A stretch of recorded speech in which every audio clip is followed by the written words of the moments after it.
Well, hello everyone and welcome back to another video of the F1 Driver Cremover Williams, episode number 17 today for the Singapore Grand Prix of Season 1. If you missed the previous episode at Monza, then you can go and check that out, and of course subscribe to the channel to see plenty more F1 Driver Cremover videos.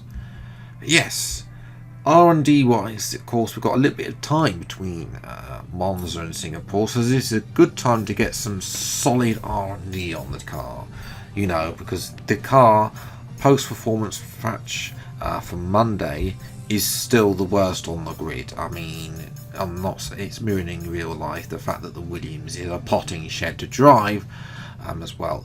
So yes, we're gonna put an engine power upgrade on, I'm thinking, but I'm thinking what else we can get on.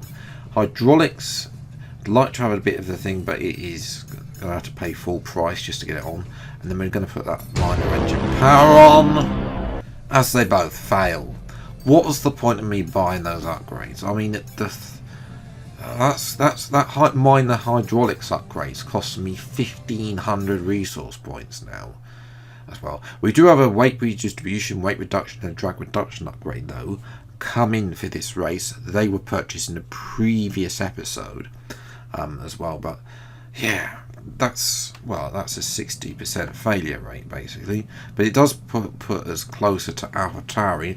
Aston Martin have jumped AlphaTauri as well, so they're looking to move up the grid. Alfa Romeo have caught McLaren. Red Bull have started to move ahead of Ferrari now, as of course they became the fastest car post-patch in the last episode. This is, by the way, still on 1.06. I haven't tried the new patch 1.07, but doing that, that'll be next week's videos as well. And I just want to point out that Emma's face has been removed from the F1 game, so she's now got this ghost silhouette as well from this latest patch, well, the 1.06 as well. So she's gone. And then also one request, the camera settings, pretty much the default, except I've changed the field of view and the offset horizontal fields. That's pretty much it on those as well. So yes, a lot of that over. Let's see what we can do around Singapore. As I've hinted already, well, it's time to find out just how OP the AI actually are. A track that, you know, I think Monza, you know, good track for me historically. Singapore, I've always been lucky around here, and you can tell because we're in 19th place. Albon is nowhere to be seen. We've got an Alpine behind us. I've already had to lower the AI once because they were too fast in practice compared to where they were at Monza on Monday, and that's just to show not only that the AI are so, you know, they're not consistent between track to track, they're also not consistent between qualifying, and apparently it's only going to get worse as we go through out the career mode. As we've dropped to last place, Magnussen's, I don't know what happened to me. Just Magnussen, isn't it? We've actually lost time now. Green first sector, but we're now losing time into the old triple corner there as we come across the bridge now. We are slightly up on our best time, but you know, compared to the AI, you know, we should be doing a lot better as well. That's a lot better at that hairpin there, and as we're going to come slightly down on Gasly, which is annoying. You know, we're 4/10 up and we're still down on Pierre Gasly in the AlphaTauri, who's only in P16. You know, I mean, P1 is going to be miles away from us. I feel also that the curbs have changed at Singapore, so they're a lot more bouncy. I don't know if this is real life, but you know, you can't, you know, where the racing line used to be partly on the curb around some of these corners in Sector 3, now they're a bit more, got a bit more curvature as well, so it means you can't just basically drive on them anymore without losing time, which is very annoying. And it means that Lando Norris comes out of nowhere and takes pole position. Well, that was an upset. Red Bull 5th and 7th, even though they got the fastest car. We're 1.1 seconds behind Albon, who's qualified P10. R&D upgrades need to be applying for the player, and then we can potentially be close enough to him. So we'll have to wait and see what we can do from last on the grid. Time for the race. Against the spectacular backdrop of the Singapore skyline, Formula One returns once again to do battle in what tends to become something of an endurance race, with the notorious sauna-like temperatures in the cockpit making for an extremely physically challenging race. We're here at the Marina Bay Street Circuit today, located in the heart of Singapore. The circuit consists of the 23 corners, 13 to the left and 10 to the right. It's a track that's incredibly technical, so don't expect to see the drivers taking too much of it at full throttle. So with the race not far away from starting, here's what today's grid rundown looks like. Lando Norris will lead us away from pole position, just ahead of George Russell, who starts this event from P2. Moving on to the rest of the grid, we have Sainz, Hamilton, Max Verstappen and Ricciardo, Bottas, Leclerc, Albon and Esteban Ocon, Mick Schumacher, Gasly, Lance Stroll and Perez. They'll be starting further back after an earlier grid penalty. Joe, Tsunoda, Kevin Magnussen, they've taken a grid penalty, and Fernando Alonso, Vettel and Phoenix. And with lights out just moments away, it's time to go down to the track. Natalie Pinkham joins me once again in the commentary box. It's fantastic to have you with us today. I'm curious though, how do you think the drivers stop those pre-race nerves from becoming overwhelming when you're lining up on the grid? Well, I imagine they'll be starting to feel the adrenaline as they anticipate the rundown into turn one, a bit like preparing to go into battle. The unknown situation will bring nerves, but that's a good thing. It'll keep them focused on the moment and on their surroundings as we build towards the start of the Grand Prix.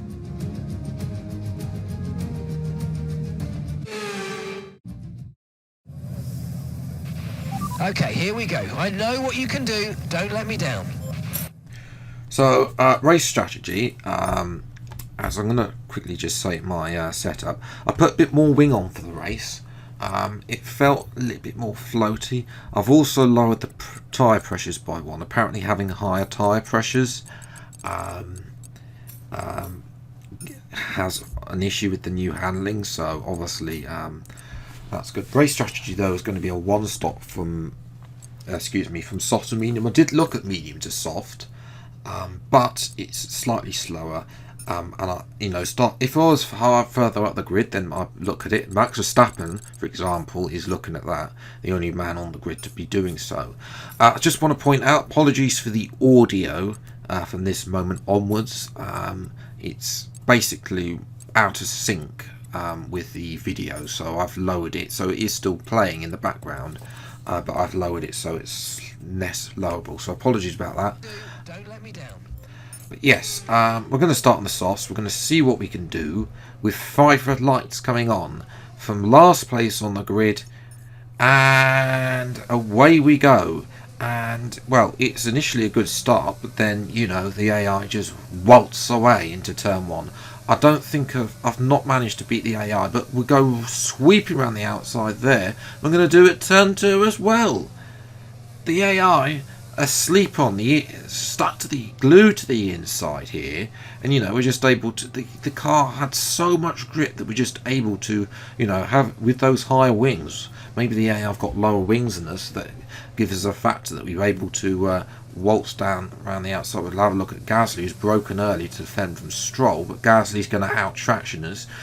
Typical AI OP traction on this year's game.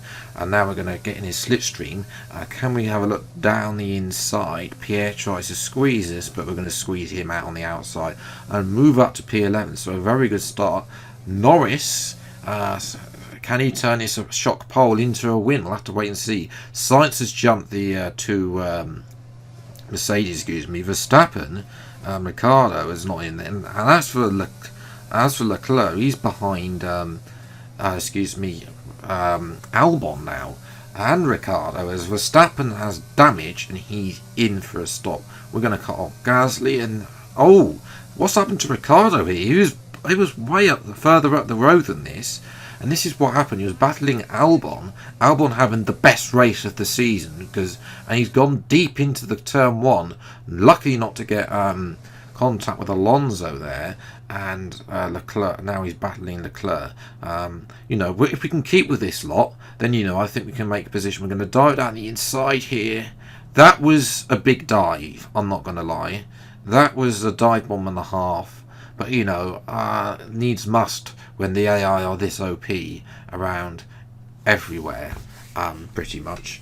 And bearing in mind, a near base Williams as well to come over the bridge then. You know, we're trying to get close into Ricciardo, but, you know, just look at this. He gains, what, 3-4 tenths in the straight. It's not as bad as some other tracks like Miami, if you recall, 7 tenths. Although they have made some improvements, so we'll have to wait and see what the new patch has done as well for traction for the player. We'll come into the pits then at the end of lap number 6. So, and that, you know, on to 7. So, you know, almost halfway there, but not quite. I mean, earlier, slightly earlier, feeling of stop, you know, could probably go to halfway. 2.5, but being held by the Haas, narrowly getting in front of Gasly there. Lucky. That was lucky, you know. If it had been a fraction earlier, we wouldn't have been held by the Haas. We'd been able to have got out there, I reckon. But as Verstappen has jumped us, he's on the hard tyres as well. As we go right round the outside of Ocon, though. So Albon has deployed the Williams master plan by slowing up the likes of Ocon. We've got in front of him. Yes, he's not managed to get in front of Ricciardo, but, you know, he's helped us out here massively by slowing up the field, because otherwise I definitely don't think we've had the pace to get in front of it. And that's just going to show here by the fact that on these mediums the pace just disappeared. You know, where Leclerc is also down the order with damage, I think, as well. We've done a 23-1, but you know, Albon is in the 21s. You know, so that's just showing that, you know, he's a driver that has so low focus. I think he's got like 18 focus. And don't get me wrong, this is going to be a big lift for him. So as you can see here, we're defending from Ocon there. He's pretty much all over the back of us through every corner. So on these mediums, the car just felt dreadful compared to the soft tyres. The soft tyres were a lot better, but even then, you know, we were a lot closer at the start. Now the field was spread out with just losing a second, literally now 2 seconds. Like we're in the 43s. Albon's in the 41s, late 41s, low 42s. So, you know, it's not very good for us. But we have, you know, we are forcing Ocon out. It is a hard defence. As we're watching up the road, Daniel Ricciardo in the McLaren, and that's a puff of smoke. That's going to be a free position for us. That's such a shame for Ricciardo. Well, it's good for us in the Drivers' Championship because, you know, in a race where we're not performing so well, Ocon has another go down the inside. Again, frustrated Ocon as, you know, the gap to Albon was growing to 10 seconds. You know, Verstappen has done very good to recover from his lap 1 pit stop to P6. But bearing in mind, he's not the championship leader, that's Leclerc, so he's going to gain on Leclerc, but because Leclerc's stuck in traffic, I think he had either a slow stop or some damage, as well as Ocon again tries at that final corner, and Gasly now, here he comes, is going to get the better run out the final corner. They're going to go side by side, both of DRS.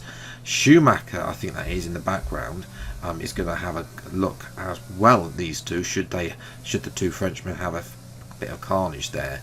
But as Gasly does get in front of Ocon, as Lando Norris wins the Grand Prix quite comfortably. Sainz got held in the pits as well, another driver. So the two Mercedes complete an all-British podium. Sadly, we're not to be able to make it a top 4, but, you know, it is P8 for us. And, you know, after the woeful of qualifying, I'll definitely take that. It was, you know, but, you know, that's the big problems is that we weren't able to have Albon's pace, and there's clearly a car discrepancy, considering the fact that, you know, he's been woeful so far this season, and his fastest lap is 1.1 seconds faster.